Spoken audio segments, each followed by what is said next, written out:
that good? You guys hear me? All right. Ready whenever you guys are.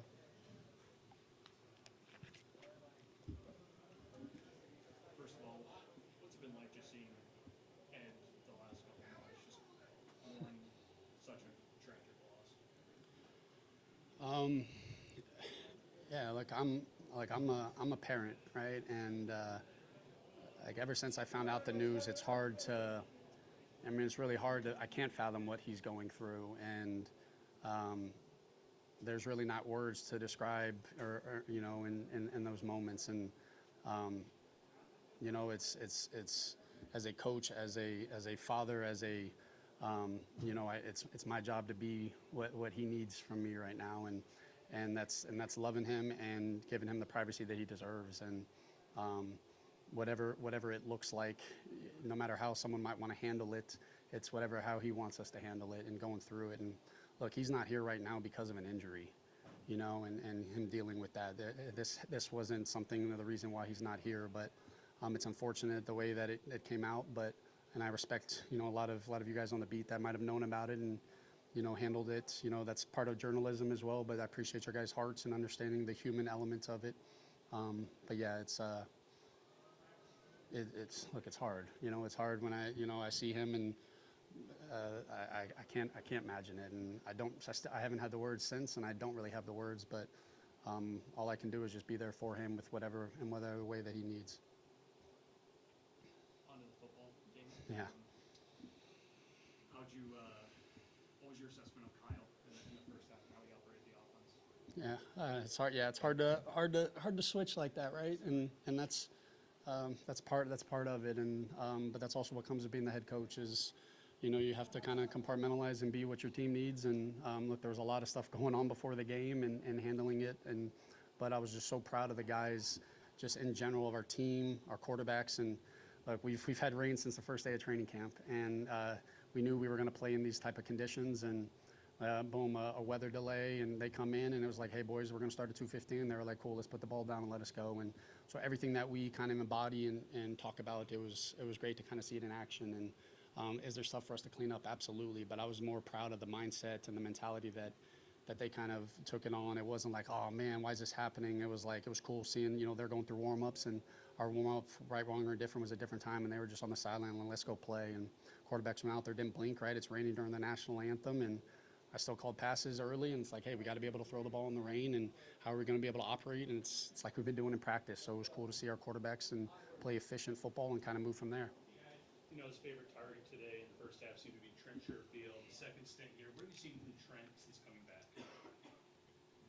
He's been making plays, and I think he has a comfort level understanding his role in the league. And you see a guy go out and make plays like that in the receiver game, and then draw a penalty and making tackles in special teams. And he's such a selfless football player, and we're already in shelter, so I don't think we have to worry about anything right now. But look, I love Trent, the personality that he has, the way that he goes about it. He's a leader in that room, and he wanted to be a part of Buffalo, and he's doing everything he can to try to continue to be a part of the Buffalo Bills. Coach, I know that Jim Leonard said tackling was on his to-do list, for this defense. Tackling by your outside corners today in space, can you just comment on that? Because there weren't many that they missed. Yeah, it's hard for me to kind of get in depth with, in general, in the tackling, right, without watching the tape and just seeing it out there. But, I mean, there's some runs that are naturally going to bounce to your corners, and if your corners aren't making tackles, it becomes a liability where teams are game planning and trying to get the fits to be able to bounce it out there. And it was good to see those guys fly around. You got to be able to cover, and you got to be able to tackle, and they'll exploit the weaknesses in the league. And so it was good to see those guys. They don't get a lot of opportunities at that. So I was definitely pleased by it, and the emotion that they had, the pride that they took in tackling. So that was really cool. What stood out to you about Macklin's development system ever since he showed up? And obviously he's made plays at practice, but for it to come out in a game like this. Yeah.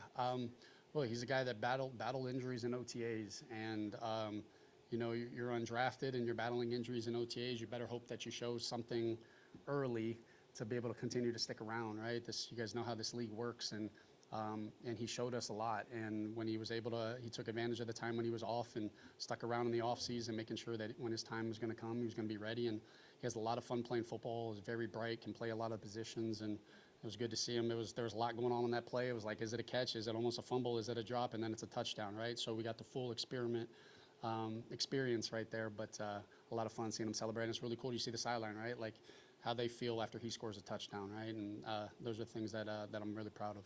Tyler missed from 45 last week, comes out here today and has a clean game, makes from, I think it was 52 yards. Just what do you make of Tyler sort of taking that next step this week and his continuing to sort of come back to the field? Yeah, right. It's he's got the right mentality. He doesn't blink, right? Weather conditions out there. I'm learning, right, the head coach position in terms of, hey, is the lines going to change? What does it look like? And he was like, nah, I'm good to go. And no decision bringing him out there, and he booted it. And I think that's the growth. A lot of people always want to talk about the makes and the misses, but to me, it's about, in a lot of these situations, it's about how they handle, hey, when they're missing, and how they kind of put the ball on the next one. And he didn't blink and had a really clean game. It was a lot of fun to watch. Got a lot of trust in him. Going back to the joint practice, you said that you wanted to wait to see how that played out before making a decision on whether the starters would play. What did you see from that practice that made you feel comfortable with Josh and the starters? Yeah, I thought it was a very it's hard. It's hard. It's I thought the starters got anywhere from 40 to 55 reps, and it was a lot of really good football. I thought Coach Monken and the Browns did an incredible job of having their guys ready to play and understand what we were trying to get out of it. And I thought our guys came with a mentality of, hey, we're gonna talk a little bit, but it's not gonna get over the line, and it's gonna be clean football, and we're gonna be physical and fly around. And I thought it was a really clean practice, and the intensity was there, like both the physicality and the rates, the speeds that we were running. And I thought Josh was outstanding. I thought it was really good to see him play real crisp football against another team, and it looked how it should look. And so I came away, was like, hey, this is what I wanted out of it. Obviously, some guys that played a lot of reps had to still go today. You can't kind of sit everybody, but was really pleased how the guys approached that joint practice. Awesome. Thank you, guys.